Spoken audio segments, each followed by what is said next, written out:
All right, guys, this is Wishtree, chapters 5 through 8. Names aren't the only way we differ from crows.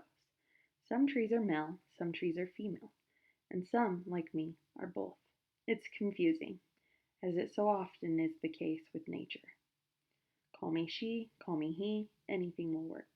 Over the years, I've learned that botanists, those lucky souls who study the lives of plants all day, call some trees, such as hollies and willows, dioecious, which means they have separate male and female trees. Lots of other trees like me are called monoecious.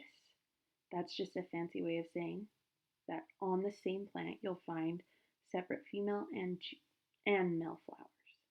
It is also evidence that trees have far more interesting lives than you sometimes give us credit for. Chapter 6.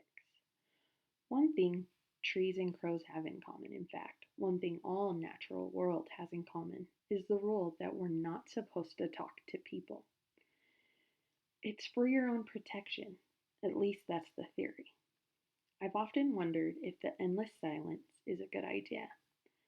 There've been so many times I've wanted to speak up, to intervene, to help people. I've never said a word though. That's just the way the world has always worked. Have there ever been slip ups? Sure, mistakes have been made. Last year I heard about a frog named Fly who'd been napping in a mailbox. All frogs are named after bugs they enjoy eating. When the mailman opened the box, Fly leapt out with a frantic croak. The mailman fainted. He woke up to Fly, who was apologizing profusely, squatting on his forehead. Clearly, a breach of the don't talk to people rule. But, as always seems to happen, the incident was soon forgotten. After all, the mailman was absolutely certain that frogs can't talk. He's just hearing things. No doubt, he told himself. Interestingly enough, he retired not long after the frog incident. In any case, when you consider the number of trees and frogs, and otters and wrens and dragonflies and armadillos and everybody else in the natural world, you'd think people would have caught on to our little secret by now. What can I say? Nature is tricky. And people are, well, sorry, but most of you aren't that observant. Perhaps you're wondering if you're curious or doubting sort, just exactly how trees communicate. You may find yourself inspecting a nearby ponderosa. You may find yourself looking at a pine, perhaps, or an aspen or sweet gum, puzzling out the magic. People speak with the help of lungs, throat, voice boxes, tongues, and lips, thanks to an incretive symphony of sound and breath and movement. But there are plenty of other ways to convey information. An eyebrow cocked, a giggle stifled, a tear brushed aside. These two are ways to express yourself. For a tree, communication is just as complicated and miraculous as it is for humans. In the mysterious dance of sunlight and sugar, water and wind and soil, we build invisible bridges to connect with the world. Frogs have their own way of connecting. Same for dogs. Same for newts and spiders, elephants and eagles. How exactly do we do it? That's for us to know and you to figure out. Nature also adores a good secret. Chapter 7. I'm not just a tree, by the way. I'm a home, a community. Folks nest on my branches, burrow between my roots, lay eggs on my leaves, and then there are my hollows, tree hollows. Holes in the trunk or branch are not uncommon, especially in trees like me who've been around a while. Hollows can be small enough for tiny salt and pepper chickadees or family of deer mice, or they can be quite large, big enough for an open-minded bear. Of course, I'm a city tree. We don't get a lot of bears around here, unless they're on a teddy variety. but I've hosted more than my share of raccoons, foxes, skunks, possums, and mice. One year, I was home to a lovely and exceedingly polite porcupine family. I've even sheltered a person. Long story. I have lots of those stored up, the way a squirrel hoards acorns. Hollows happen for many reasons: woodpeckers, fallen branches, lightning, disease, burrowing insects. In my case, I have three hollows. Two medium sized ones were made by woodpeckers. The largest one happened when I was quite young. I lost a large branch that was weakened by wet snow during a nor'easter. It was a big wound, slow to heal, and my spring leafing that year was paltry, my fall color pale, and frankly embarrassing.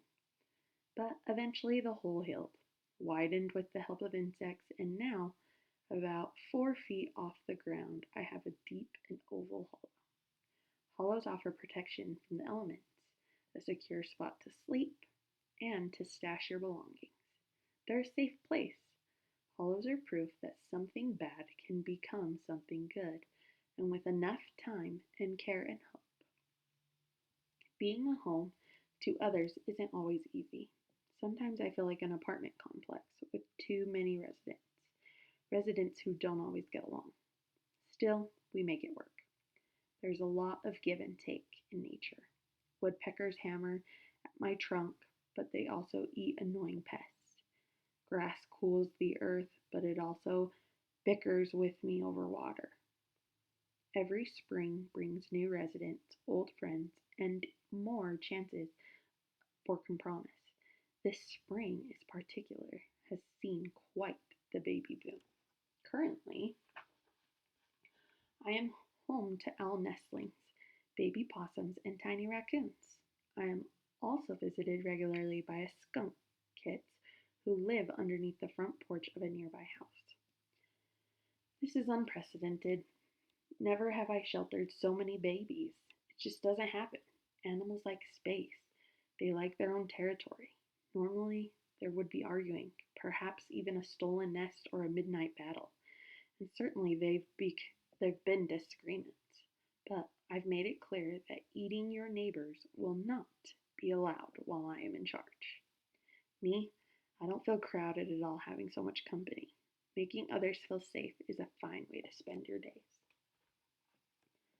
I have one more community member, although visitors is probably a better way to describe Samar. In January, she moved with her parents into one of the houses I shade, a tiny blue house with a sagging porch and a tidy garden. She is perhaps 10 years old or so, with wary eyes and a shy smile. Samar has the look of someone who has seen too much, someone who wants the world to be quiet itself. Soon after moving in, Samar began sneaking into the yard once her parents had fallen asleep. Even on the coldest nights, she trudged out in her red boots and green jacket.